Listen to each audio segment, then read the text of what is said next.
Okey, kita sambung nombor 8. Rajah menunjukkan sebuah cermin sisi berbentuk melengkung. So yang ini cermin curve mirror cermin melengkung yang digunakan pada kenderaan berat. Baik. Pada rajah 8.1 kita dapati ada imej kereta yang terbentuk pada cermin sisi tu. Kereta kan saiz dia lebih besar, tapi imej kereta tu terbentuk dalam cermin, which is menunjukkan ciri imejnya diperkecil. Okey, diperkecil. Nyatakan ciri cermin, nyatakan jenis cermin. Okey, jawapannya cembung. Cermin cembung memang sifatnya menghasilkan imej yang lebih diperkecilkan. Okey, lengkapkan gambar rajah sinar. Yang ni cermin, hati-hati pelajar bila awak nak melukis gambar rajah sinar, dia ada dua kemungkinan sama ada awak sedang melukis cermin atau awak sedang melukis sinar rajah sinar bagi kanta. Kadang-kadang kan awak kerja nak lukis je, sebab dua-dua kan ada cembung, dua-dua ada cekung. Nanti kan awak ingat yang awak sedang lukis tu kanta, rupa-rupanya ni cermin. So cermin konsepnya pantulan. Okay, so cahaya dalam rajah ni sudah pun menghala kepada center of curvature, titik tengah kelengkungan, maka dia patah balik pada arah yang sama. Satu lagi garis cahaya adalah selari dengan prinsipal axis, selari dengan paksi ni, kemudian dicapahkan sebab cermin cembung sifatnya capah, mencapahkan cahaya. So nak capah ke mana? Tinggi ni ke? Ke sini ke? Ke sini ke capahan tu? Semuanya ataupun bergantung kepada di mana kedudukan titik F. So kita pun buat garis putus-putus di belakang ni. Lepas tu kena je pada garis cahaya yang pada cermin tu, baru kita buat solid line. So capahan tu bergantung kepada di mana kedudukan titik F. Nah, kita dapat persilangan di belakang cermin, kita dapat kedudukan imejnya dan ciri imejnya macam tu. Okey, next. Rajah menunjukkan cermin sisi bagi kenderaan berat yang kurang cekap untuk melihat kenderaan lain di titik buta. Alright, ini cerminnya, keadaannya begitu. Nyatakan pengubahsuaian yang boleh dilakukan terhadap cermin sisi lori trailer supaya kenderaan lain di titik buta dapat dilihat dengan jelas. Jadi dia punya soalan punya aim lah, aim untuk awak jana jawapan. Supaya kenderaan lain di titik buta dapat dilihat dengan jelas. Jadinya yang pertama dari segi panjang fokus. Okay, kita nak pakai panjang fokus yang panjang ke yang pendek? So jawapannya panjang fokus mestilah pendek, kerana dengan panjang fokus yang pendek itu medan penglihatan menjadi lebih luas.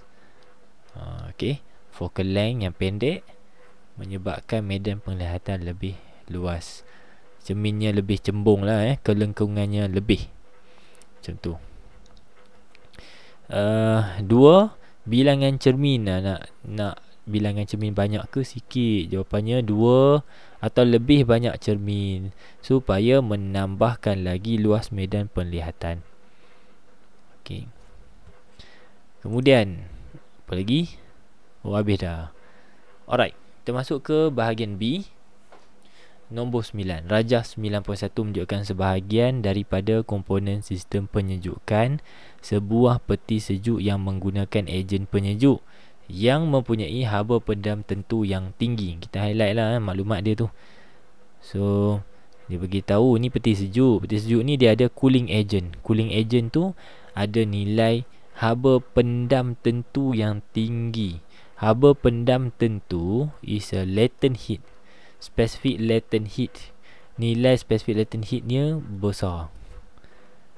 Okey, lagi anak panah menunjukkan aliran ejen penyejuk dari pemampat from the compressor kepada gegelung kondenser dan kembali semula ke pemampat. Ni gambar rajah ni ada dalam buku teks. Cuma kalau tak silap saya ni dia flipkan kot gambar rajah ni. Buku teks ni dia punya gegelung kondenser belah kiri, kalau saya tak silap lah.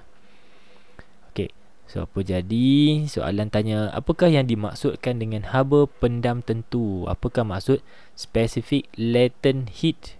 So specific latent heat mestilah dia sejenis haba. Oh, ada soalan yang tertinggal ke ni? Ada benda saya tertinggal ke? Oh, bahan cermin saya tertinggal. Sorry, bahan cermin. Bahan cermin diperbuat daripada kaca atau akrilik. Sejenis bahan yang tahan hentaman, kuat tetapi ringan. Kalau kaca menghasilkan imej yang tajam atau permukaan yang tidak bercalar. Sorry ya, tertinggal. Okey, tadi balik kepada maksud specific latent heat adalah amount of heat, kuantiti haba yang diserap atau dibebaskan, absorb or release during phase change, masa perubahan fasa untuk 1 kg bahan tanpa sebarang perubahan suhu. Latent tu bermaksud pendam dari segi definisinya menunjukkan bahawa tidak ada perubahan suhu yang berlaku. Sebab tu kita sebut dia pendam, tak nampak. Okey, tu maksud latent heat. Seterusnya soalan B. Berdasarkan rajah 9.1 dan konsep fizik yang sesuai, terangkan bagaimana sistem penyejukan dalam peti sejuk berfungsi. Okey, ini kita kena tengok balik konsep haba pendam tentu tadi. Apa berlaku kepada ejen penyejuk? So yang pertama, ejen penyejuk yang pada ketika awalnya dalam bentuk cecair, cooling liquid cooling agent dalam bentuk liquid, menyerap haba dari makanan. So makanan tu kan possess haba, dan bila kita letak dalam kompartmen tu menyebabkan haba tu diserap oleh ejen penyejuk tersebut. So daripada bentuk cecair, maka ejen penyejuk itu akan tersejat sebab haba diserap kan. Ejen penyejuk tersebut akan tersejat, dan hasil penyejatan tersebut, maka ejen penyejuk tersebut bertukar kepada gas. Kan, liquid kalau absorb heat maka turns to gas. Okay, and then gas tu mengalir ke pemampat. Okay, the gas flows to the compressor. Okay, apa berlaku? So sekarang ni liquid dah jadi gas, pergi kat kompresor. Bila masuk dalam kompresor, the cooling agent penyejuk tersebut dimampatkan. Nama dah kompresor. It is compressed. Tujuannya untuk menambahkan, to increase suhu, okay, which is the temperature and pressure. Menambahkan suhu, menambahkan tekanan. Okay. Kemudiannya ejen penyejuk tersebut bila sampai ke kawasan kondenser, maka berlakunya proses kondensasi menyebabkan ejen penyejuk tersebut terkondensasi. Apa maksud terkondensasi ni? Dalam proses condensation, haba tersebut dibebaskan. Haba pendam dibebaskan, keluar daripada kawasan pipe kondenser tersebut. Pipe kondenser tu mana cikgu? Mari saya tunjuk. Ni dekat sini gambar dia. Mula-mula tadi kan kita letak makanan.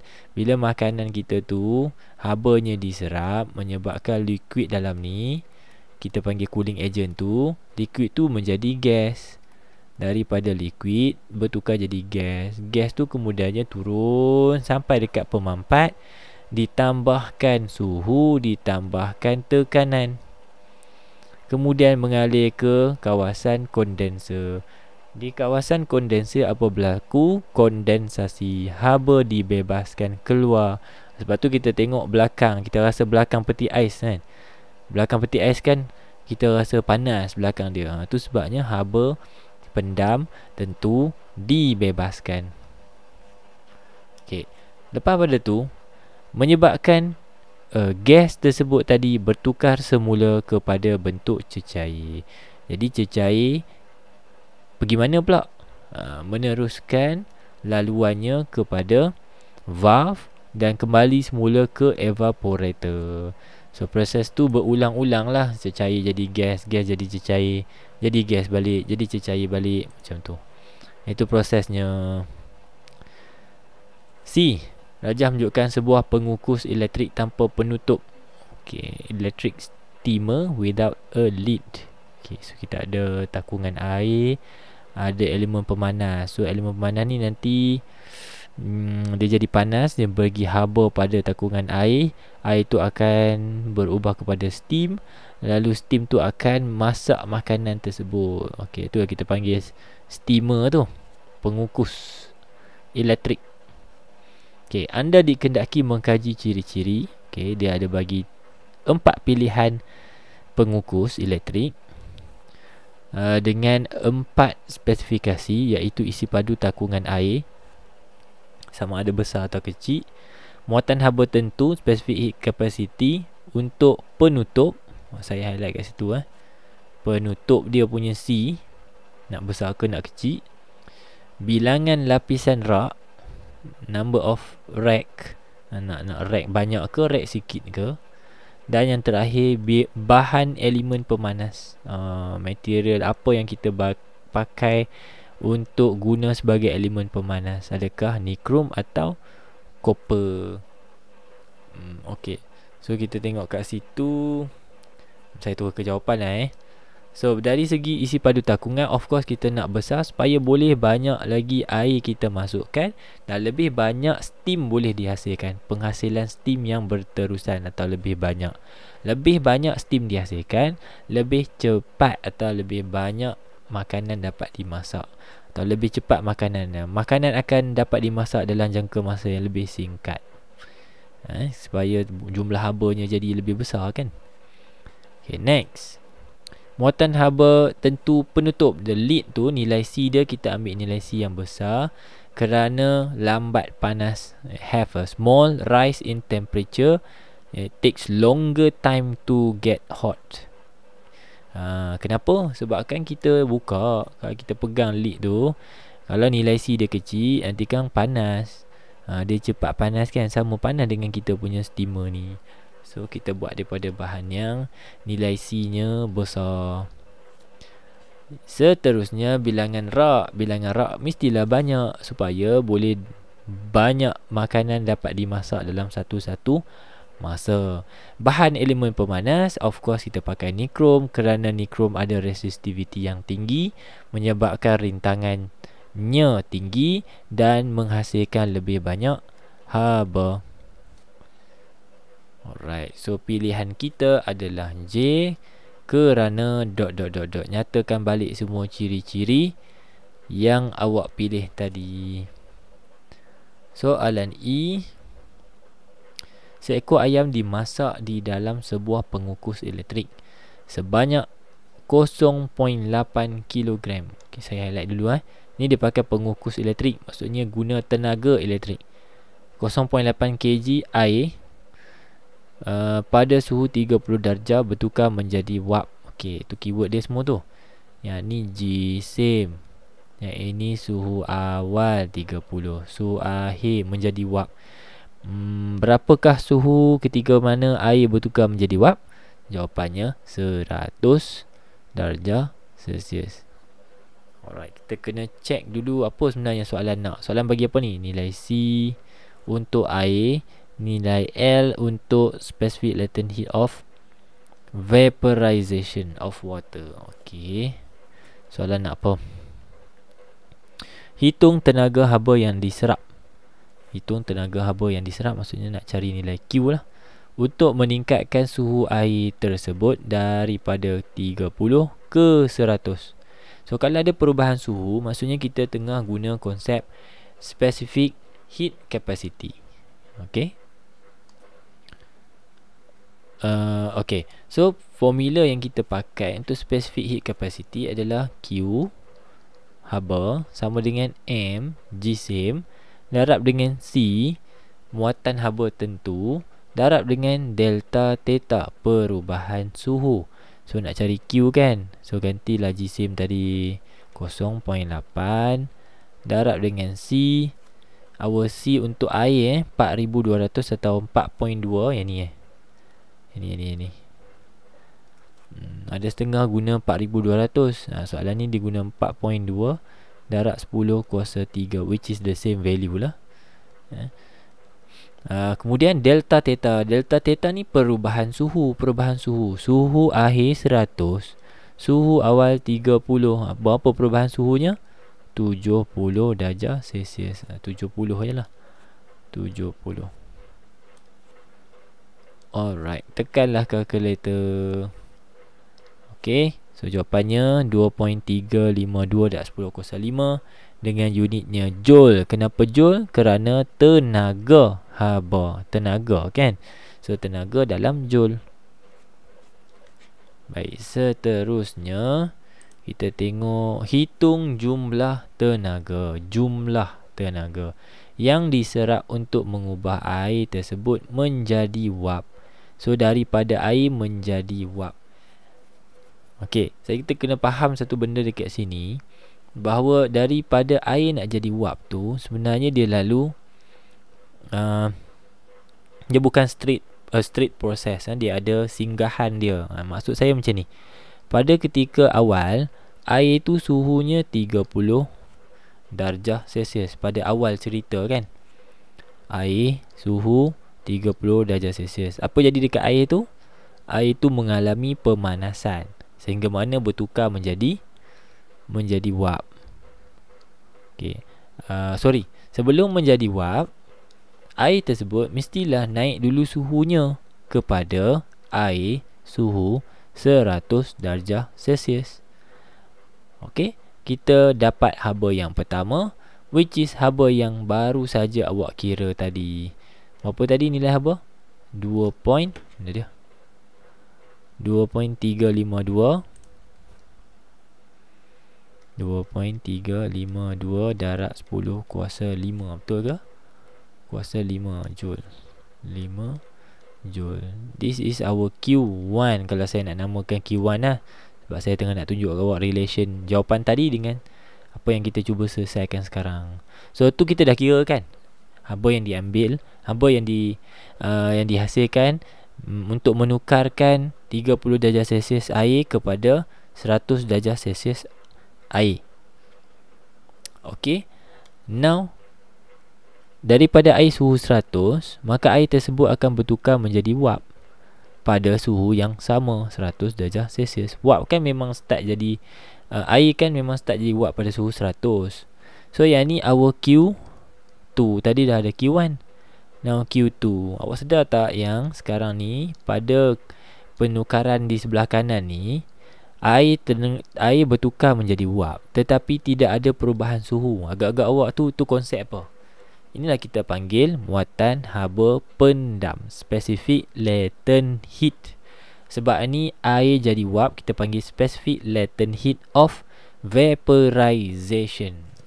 Sebab itulah dalam soalan dia bagi kat awak maklumat ni, specific latent heat of vaporization of water. Ni nilai dia.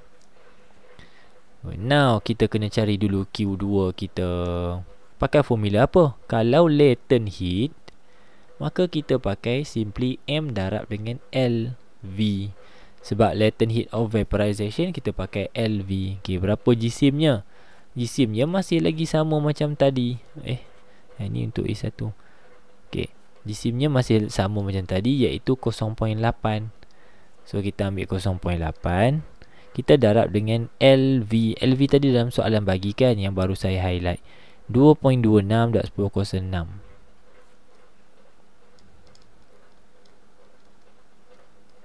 Okey, tekan saja calculator. Okay, you should get your answer like so. Awak akan dapat jawapan. Oh, tak ada dia terus buat je. Okey, tekan calculator awak. Okey, jawapan ni 180,800 joule. Okay, so bear in mind soalan tanya jumlah. Lepas saya highlight Q2 saya warna pink. Q2. So bila soalan minta jumlah, maka kita kena tambah. Ambil lah nilai yang baru dapat tadi ni, Q1, tambahlah dengan Q2. Sebab tu dalam skema jawapannya, awak tengok kat sini dia ada tulis MC delta theta, which is dalam pengiraan saya buat, saya anggap dia sebagai Q1. Kemudian ML saya anggap dia sebagai Q2. Okay, awak boleh sentiasa juga boleh buat macam ni, dia sekalikan terus dan dapatlah jawapannya. Boleh juga nak kira asing-asing boleh, nak kira terus dalam satu line pengiraan pun boleh. Terus ke nombor 10. Mana dia? Satu papan landasan dicondongkan pada sudut 30 darjah. Okey, ni sudut dia 30 darjah. Baik, inclined plane dari bonet sebuah kereta. Rajah menunjukkan gambar rajah bebas. Gambar rajah bebas maksudnya free body diagram. Free body diagram ni apa? Satu yang menunjukkan daya-daya yang bertindak kepada, semua daya-daya yang bertindak pada objek. Okey, kemudian diberi peti berjisim 8 kg. Okey, jisim mass. So kita label sini M. Diletakkan di atas landasan yang mempunyai daya geseran FR 5 Newton daya geseran. Peti itu menggelongsor menuruni landasan apabila ia dilepaskan. Alright.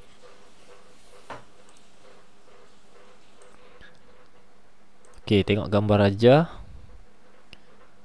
Alright, ada beberapa labeling yang terdapat pada rajah 10.1. Kita ada R, ada FR, ada WX, ada WY. Dia ada sudut 30 darjah theta kita.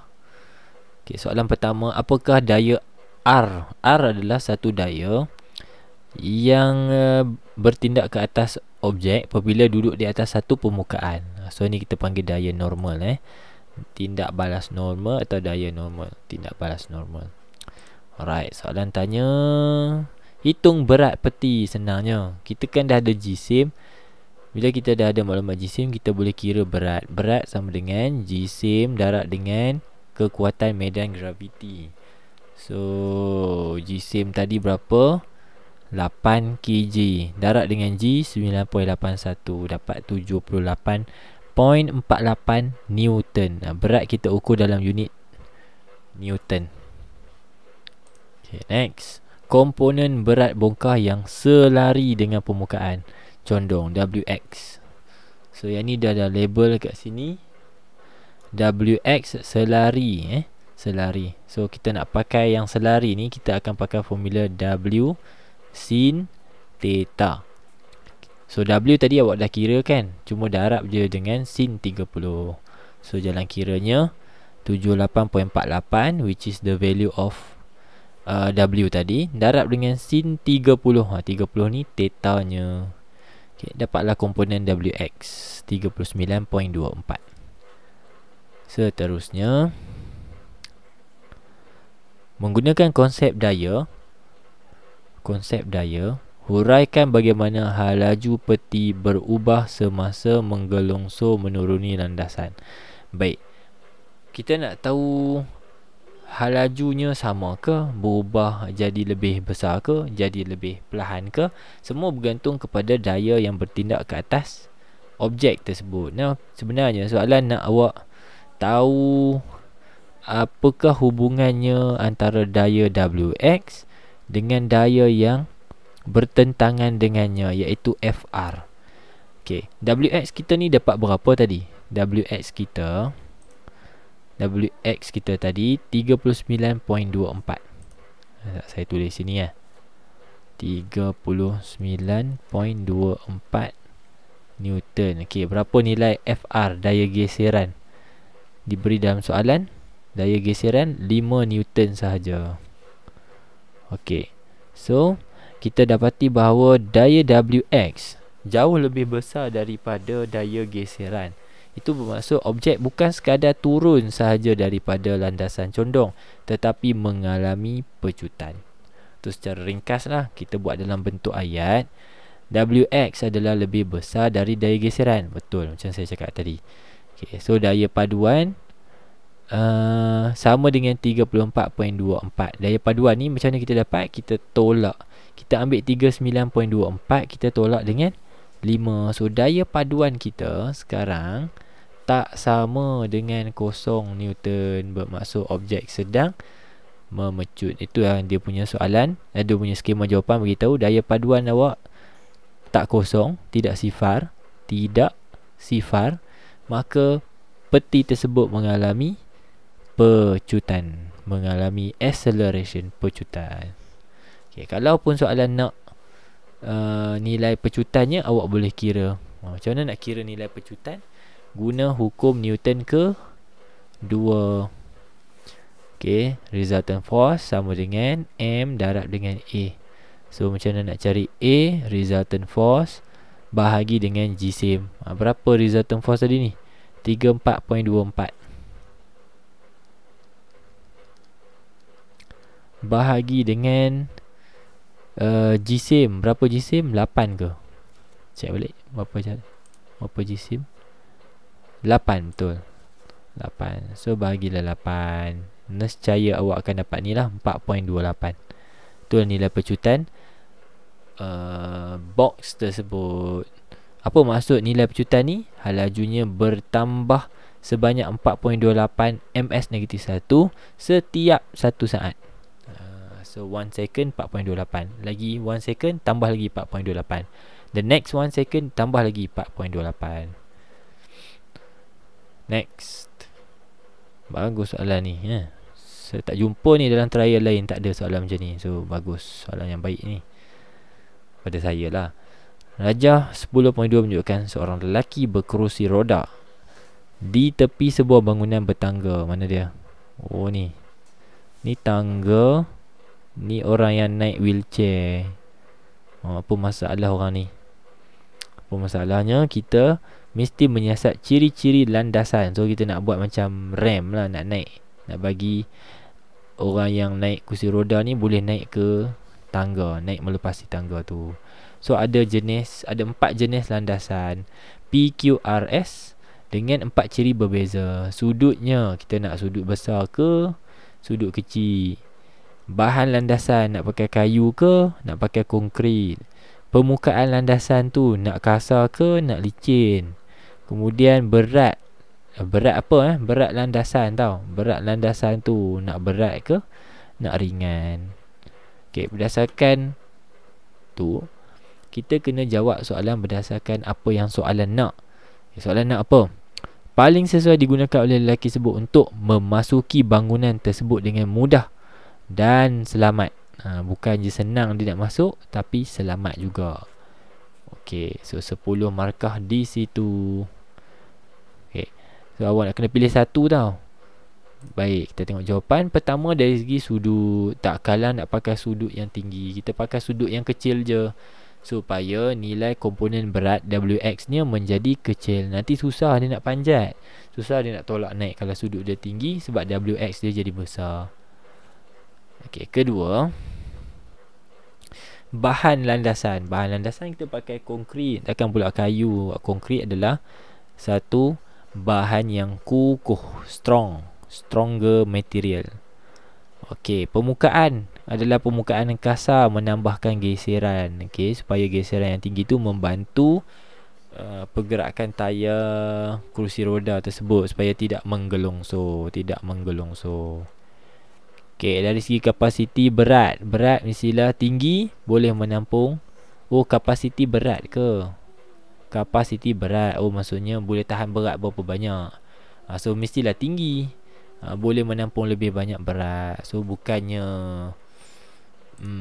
ni kalau ada apa, kalau ada yang tinggi beratnya, tinggi jisimnya, nanti pecah pula tangga tu, pecah pula rem tu. So kapasiti bukan berat dia, kapasiti dia, how much dia boleh bear the weight, bahan tu. Alright, so kita pilih, jangan lupa pilih S. Lepas tu kerana bla bla bla bla, itulah combination daripada 4 ciri.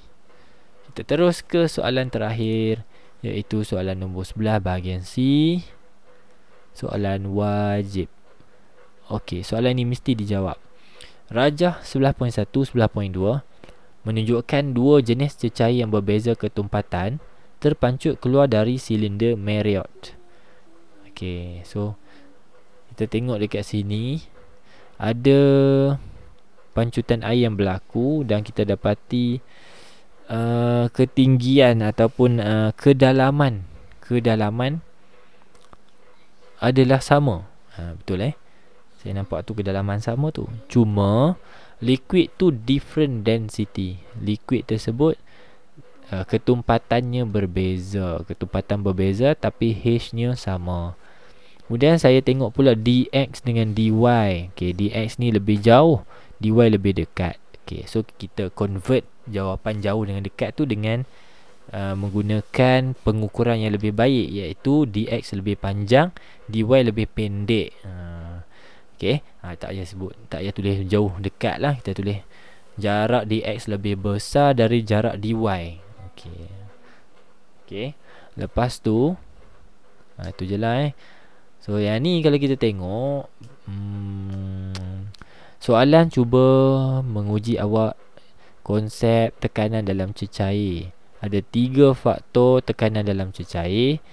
Okay, density, which is dalam soalan ni density-nya berbeza. Ni yang sedang dimainkan hubungan antara density dengan tekanan. Semakin bertambah density, semakin tinggi tekanan. Sebab tu kita tengok sini kan, jarak pancutan dia tinggi kan untuk dx. Jarak pancutan dia jauh kan, lebih besar kan. Bermaksud yang ni mungkin density dia lebih besar lah ni. Macam tu konsep dia. Okay. Dan H iaitu kedalaman, depth, menjadi faktor malar CV. CV kita adalah kedalaman. Kita tengok ni, kedalamannya sama. Macam tu So walaupun kedalaman sama, density berbeza, tetap jarak pancutan jadi berbeza. Apakah maksud ketumpatan? Soalan A. Ketumpatan simply hasil bahagi jisim dengan isi padu atau jisim per unit isi padu. Kan formula dia kan. Kita nak cari density, kita ambil mass, kita bahagi dengan volume. So mass per unit volume. Macam tu. Okay, B. Bandingkan pertama bandingkan jarak pancutan cecair. Satu. Soalan yang pertama. Soalan kedua, bandingkan tekanan cecair pada lubang di kedua-dua silinder Marriott tersebut. Soalan nombor 2. Kemudian bandingkan, saya buat color lain, bandingkan ketumpatan cecair. So ada berapa soalan kat situ? 3 soalan, bermaksud 3 markah. Okey, pertama bandingkan jarak pancutan, pun ada dalam gambar rajah. Jarak pancutan 11.1 lebih besar daripada jarak pancutan 11.2. Betul ke? Betul tu, jarak pancutan. Okey, kemudian dari segi tekanan, tekanan di 11.1 lebih besar dari 11.2.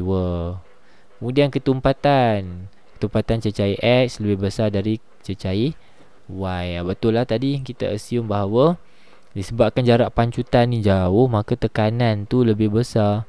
Tekanan yang besar bermaksud mempunyai ketumpatan cecair yang lebih besar, lebih tinggi. So betul lah, X lebih tinggi. Okey, tu 3 markah, lagi 2 markah di soalan di bawah ni. Berdasarkan jawapan anda tadi, nyatakan hubungan di antara ketumpatan cecair dan jarak pancutan. So kalau lagi tumpat, maka jarak pancutan jadi makin panjang. Okay, saya tak boleh guna simbol H tu, nanti awak ingat depth pula. Mungkin dia guna apa dalam rajah ni, dia guna simbol apa? D. D, okay. Tapi dalam exam jangan awak pakai simbol D tu. Teruslah pakai ayat je, jarak pancutan bertambah. Jika ketumpatan cecair bertambah, maka jarak pancutan bertambah. Ataupun semakin bertambah ketumpatan cecair, semakin bertambah jarak pancutan cecair. 1 markah. Okey, markah kedua, hubungan ketumpatan cecair dan tekanan cecair. Semakin bertambah ketumpatan, semakin bertambah tekanan cecair. Selesai C. Okay, itu dalam bentuk ayat nampak ni. Pakai semakin.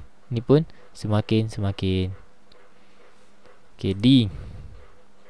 Rajah menunjukkan bekas air yang telah kekurangan air. Ni bekas air dia tinggi sikit dan mengalir perlahan melalui pili. Air ni keluar tapi slow, perlahan. Ada penutupnya. Okey. Terangkan bagaimana air minuman yang masih ada dapat mengalir keluar lebih laju. Macam mana kita nak bagi air ni keluar perhabis dan lebih laju? So jawapannya, pertama kita boleh buka penutup tu. Buka penutup menyebabkan tekanan atmosfera akan bertindak ke atas permukaan air. Yang ni dah belajar ni, dalam sains pun ada. So bila dah buka penutup ni, nanti atmospheric pressure akan mula applies onto the surface of the water. So tekanan tu akan menekan air keluar melalui pili. Macam tu. Okay. Bekas minuman disengetkan atau dicondongkan. Boleh juga kita condongkan dia ke arah pili. Nanti air tu kedalamannya akan bertambah. Bila condong kan macam ni, bila condongkan, nanti air dia jadi banyak belah sini. Macam itu contohlah ni. So maka kedalaman akan bertambah belah sini. Kedalaman bertambah, pressure akan jadi tinggi. Bila pressure tinggi, air dipaksa keluar melalui pili dengan lebih laju. Okay, last one, iaitu soalan esei. Rajah menunjukkan sebuah kawasan perumahan yang mengalami masalah tekanan air rendah. Ni masalah dia ni. Rumah tu air mesti slow punya, sebab masalahnya tekanan air yang rendah. Allah. Sekejap ya.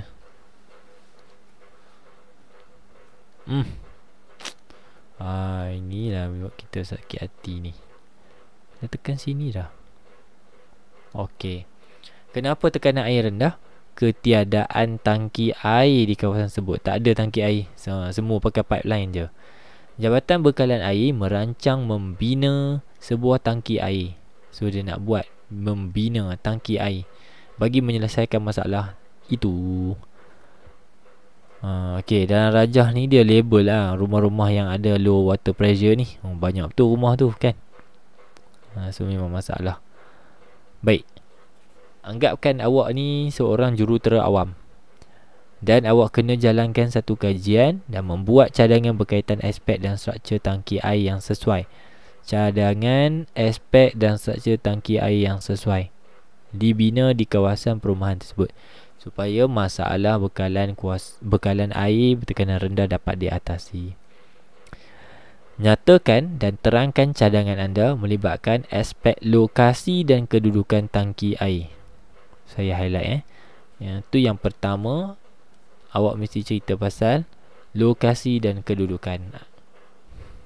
Nak letak kat mana, lokasinya di mana. Boleh pecah dua kot, kita tengok nanti. Kemudian dari segi apa pula? Dari segi ketahanan tangki tersebut. So nak pakai bahan apa supaya tahan, nombor 2. Seterusnya dari segi apa pula? Warna apa tadi ni? Biru pula. Okey. Saluran paip penghantaran. Paip tu macam mana keadaannya? Nombor 3. Ketahanan. Ketahanan struktur tangki dan saluran paip penghantaran. Ini nombor 3 ni sekali. Okey. Seterusnya, kemudian kita ada kedudukan saluran inlet dan saluran outlet. Saluran inlet tempat masuk, saluran outlet tempat keluar air tu. Itu nombor 4. Semua dia bagi nombor 4. Ada lagi saiz tangki air. Bagus soalan ni. Bagi dekat awak seketul-seketul. Awak cuma kena nyatakan ciri dia, modify dia, kemudian reason kenapa kan. Dah 5 dah. Saiz tangki air dan komponen tambahan. Kod-kod ada lagi komponen yang awak nak tambah. Dekat situ pun sudah ada 6 dah panduan pada awak. Jadi tinggal lagi awak nak jawab macam mana je lah. 10 markah dalam table. Kita tengok yang pertama. Letaklah tangki air tersebut di atas bukit kalau ada bukit. Kalau tak ada bukit, dibina di tempat yang tinggi. Kita letak macam menara ke, di tempat yang tinggi lah, aras tinggi. Kenapa? Di tempat tinggi akan membantu tekanan cecair akan bertambah, meningkatkan tekanan air. So bila tekanan air bertambah, maka air boleh mengalir lebih laju kepada saliran, kepada pipe. Nombor 2, dari segi ketahanan, kita pakai dinding tangki yang tebal kerana dapat menahan tekanan yang tinggi, daya yang tinggi. Okay, pipe juga mesti dibina daripada pipe yang tebal, atas reason yang sama, menahan tekanan yang tinggi. Tak adalah kita apply pressure tinggi dekat tangki, tiba-tiba masuk dekat pipe rumah, pecah pipe rumah sebab nipis. So pipe kena tebal. Okey, pipe juga boleh dibina daripada jenis keluli, steel pipes, atau tangki juga keluli. Okey, so keluli ni adalah jenis tahan tekanan, can withstand high force and high pressure. Boleh menahan tekanan tinggi, daya juga tinggi.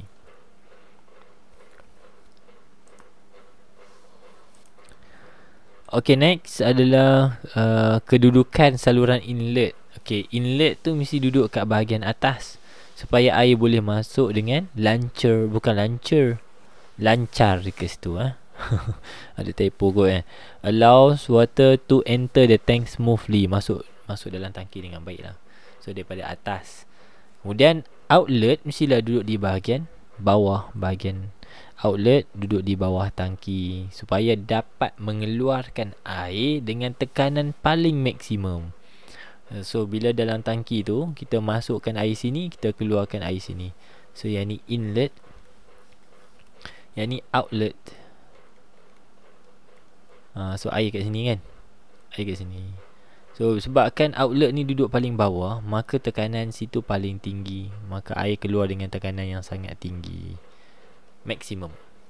Saiz tangki, of course kita nak saiz yang besar supaya dapat menampung air yang lebih banyak, boleh simpan air lebih banyak. Kemudian komponen tambahan, of course kita nak letak pump supaya boleh menolak air masuk ke inlet. Bukan senang tu kita nak letak tangki kan, tempat tinggi. Mestilah kita nak apply pressure juga yang tinggi supaya boleh hantar air ke dalam inlet tu. So nak hantar tu takkan kita nak cebok panjat tangga. Kita pakai pump, rumah pump, pump house kan, rumah pump. Okay, kemudian tambahan lain adalah overflow channel. Nanti kalau air penuh, air tu tak melimpah, so kita pakai alur limpah atau overflow channel pada supaya air dapat disimpan pada kuantiti yang optimum. Bila air tu dah cukup dah, air dah tak masuk dalam tangki lagi dah. Okay, lagi boleh letak pelampung pada inlet. Yang ni kan, sama fungsi dia dengan tadi tu, apa nama tadi, overflow tadi. Okay, kalau awak tengok tangki limpah dia ada lah ni, yang dalam flush tu kan, ni air kan, lepas tu dia ada pelampung, lepas tu dia ada batang kat situ, sini tempat air keluar. So bila pelampung tu dah level macam ni, air dia tak keluar. Kalau air surut, pelampung duduk bawah ni macam tu, air akan keluar. So ini kita panggil dia pelampung pada inlet tu, untuk mengawal jumlah air atau air dapat diberhentikan secara automatik apabila telah penuh atau cukup jumlah dia. Okay, lagi banyak. Okay, last one. Komponen tambahan adalah bukaan pada bahagian tangki. So bahagian tangki kat atas tu, kita jangan biar dia tertutup fully. So ada sikit opening, ada lubang sikit lah, supaya boleh mengambil kira tekanan atmosfera untuk membantu menambahkan jumlah tekanan pada air. Kalau kita buat satu tangki, kita tutup rapat-rapat, kau-kau punya kan, lepas tu kita masukkan air, maka air akan keluar daripada outlet hanya dengan bantuan pressure in liquid. Tapi kalau kita buka lubang, maka ada tekanan atmosfera yang bertindak pada permukaan air. Dengan itu kita ada dua tekanan yang bantu supaya mana air boleh mengalir dengan lebih tinggi tekanan dia. Sebab tu ada bukaan, ada opening. Okey.